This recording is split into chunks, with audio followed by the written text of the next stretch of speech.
My name is Alyssa, and I am 26 years old. I used to believe that going home for the holidays meant warmth, laughter, and the kind of comfort you only feel in the place that raised you. That belief survived years of distance, awkward phone calls, and the strange politeness that slowly replaced genuine affection in my family. When my mom called me in early December, her voice sounded softer than usual, almost fragile, and for a moment I felt like a child again, craving her approval. She told me she missed me, that the holidays wouldn't feel complete without me. That family should be together. My mom begged me to come home for the holidays. Those were her exact words, repeated with an urgency that made me pause my entire life without hesitation. I rearranged my work schedule, paid for a ridiculously expensive ticket, and convinced myself that maybe this year would be different.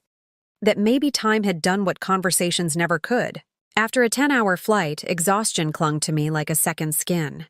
I remember dragging my suitcase across the icy pavement, my mind replaying memories I wasn't even sure were real anymore. I imagined my mom opening the door with tears in her eyes, imagined a hug that lasted just a little too long, imagined being welcomed instead of tolerated. I knocked, my heart pounding with a mixture of nerves and hope, the cold air biting my cheeks. The door opened. No hello, no hug, just a flat, distracted glance before she stepped aside. She didn't even look surprised to see me. Before I could speak, before I could even breathe in the familiar scent of the house, she said words that froze something inside me. You'll babysit your brother's kids. We're going on a family trip. For a few seconds, I genuinely thought I had misheard her. My brain struggled to process the sentence as if it belonged to some other reality. I had crossed countries, emptied my savings, and spent hours cramped between strangers, only to be greeted like hired help. My mouth opened, but no sound came out. My brother, lounging comfortably on the couch, looked up with a smirk that carried years of unspoken resentment. He laughed loud and careless. Don't wipe your snot on her, kids. The children giggled because he did. My parents smiled because he did.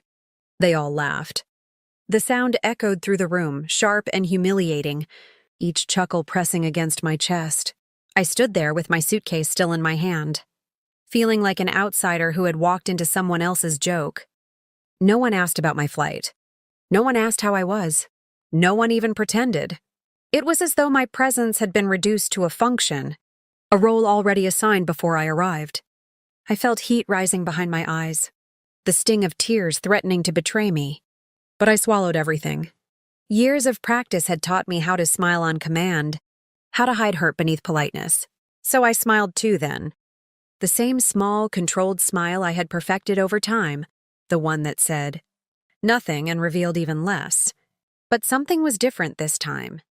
Maybe it was the fatigue. Maybe it was the accumulated weight of countless dismissals. Or maybe it was the sudden clarity that washed over me in that moment. I watched them move around the living room, casually discussing travel plans, completely indifferent to the silent storm building inside me. I noticed the expensive luggage by the stairs, the glossy brochures on the table, the excitement that had nothing to do with me. They hadn't flown me home out of love. They had summoned me out of convenience. That realization settled heavily in my stomach, cold and undeniable. Memories began resurfacing. Unwanted but vivid, years of sacrifices quietly made. Financial help disguised as generosity.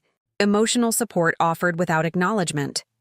I remembered every time I stepped in, every time I paid, every time I was told it was just what family does. I remembered how gratitude was always implied but never spoken, how my contributions faded into expectation. Standing there, surrounded by their laughter and indifference, a strange calm replaced my initial shock. The anger didn't explode. It crystallized.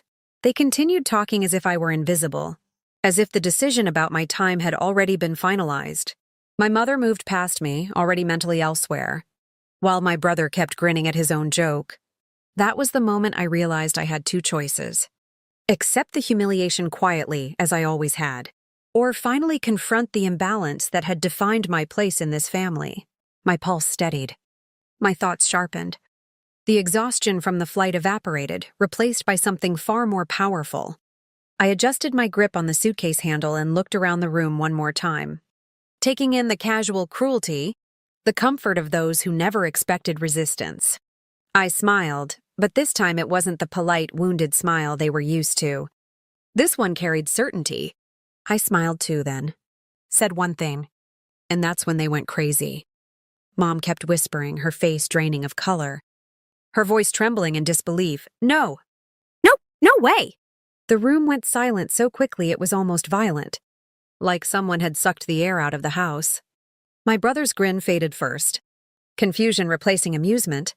While my mother stared at me as though I had just spoken in a language she didn't understand.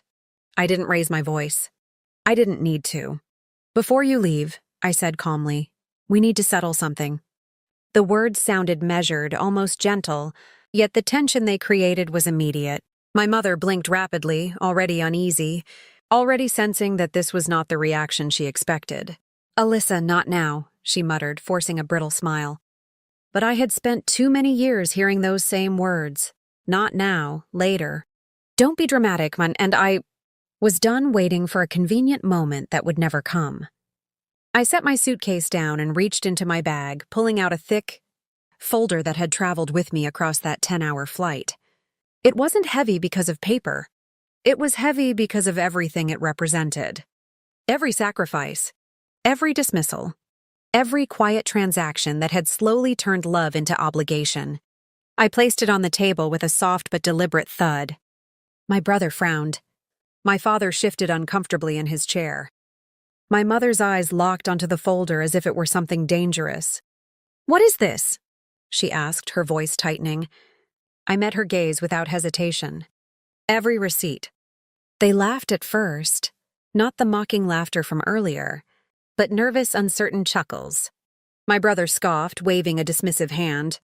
"What are you talking about?" he said, attempting confidence but failing to hide the crack in his tone. I opened the folder slowly, intentionally, letting the silence stretch. Pages slid into view. Printed bank transfers, payment confirmations, invoices, dates, notes. Evidence of years they had conveniently forgotten. "Tuition assistance," I began, sliding one sheet forward. "Your emergency mortgage payment." Another page. Medical bills, another. Credit card debt. Each document was a fragment of history, a reminder of moments when I had stepped in without question, believing I was helping family rather than financing their comfort. The shift in the room was unmistakable. My father leaned forward, eyes narrowing. My brother's face hardened, color rising in his cheeks. My mother's expression transformed into something between disbelief and dread. "No, no, no way," she whispered almost to herself, the same words tumbling out again and again, as though repetition could erase reality. I didn't stop. I didn't rush. I named numbers, dates, occasions, birthdays, crises, apologies on all the moments tied to those payments. "You said you'd pay me back." "Paige, you said it was temporary." "Paige, you said we're family." The words echoed differently now, stripped of warmth, exposed for what they had become, justification.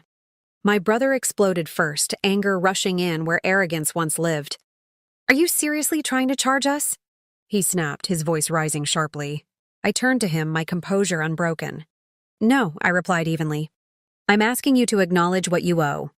That single distinction seemed to unsettle him more than any accusation could. My father attempted authority, his tone stern but shaky. "This is ridiculous. Families don't keep score." I looked at him, then back at the scattered documents. "Families also don't pretend help never happened," I said. The justifications came quickly, desperately, excuses about misunderstandings, about timing, about how I had never explicitly demanded repayment. My mother's discomfort grew visible, her hands trembling slightly as she hovered near the table. "We didn't think you meant it like that," she murmured. That sentence, more than anything else, crystallized the entire problem. They hadn't thought, they had assumed. My support had quietly transformed into entitlement. My generosity into expectation. I felt no triumph, only a strange, steady clarity. "That's exactly why we're having this conversation," I said. The power dynamic in the room had shifted completely. The same people who had laughed minutes earlier now stood cornered by their own history, confronted with proof that could not be argued away. My brother avoided eye contact. My father's confidence evaporated into silence. My mother, still pale, sank into the couch as though the weight of realization had finally reached her. No, no, no way, she whispered again. But this time it sounded less like denial and more like regret. I didn't come here to fight, I continued, my voice firm but controlled. I came because you said you wanted me home, because you said family matters. I gestured toward the documents. This is what family has meant for me. The words hung heavily in the air, undeniable and raw. No one interrupted. No one laughed. For the first time in years, they were forced to see me not as a convenience, not as an afterthought, but as someone whose contributions had value, whose silence had never meant consent. The confrontation wasn't loud or theatrical. It was surgical, precise, built on facts rather than emotion. And that was what made it impossible to dismiss. I closed the folder gently, the sound final, decisive.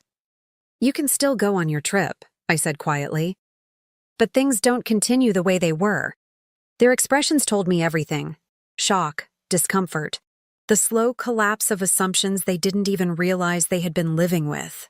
If you've ever felt underestimated, taken for granted, or treated like your sacrifices were invisible, remember this: your effort has value. Your boundaries matter. And respect should never require permission. Stories like this aren't just entertainment, they're reminders. If this moment resonated with you and you want more powerful, satisfying stories of turning the tables, make sure you subscribe to the channel and become part of the journey.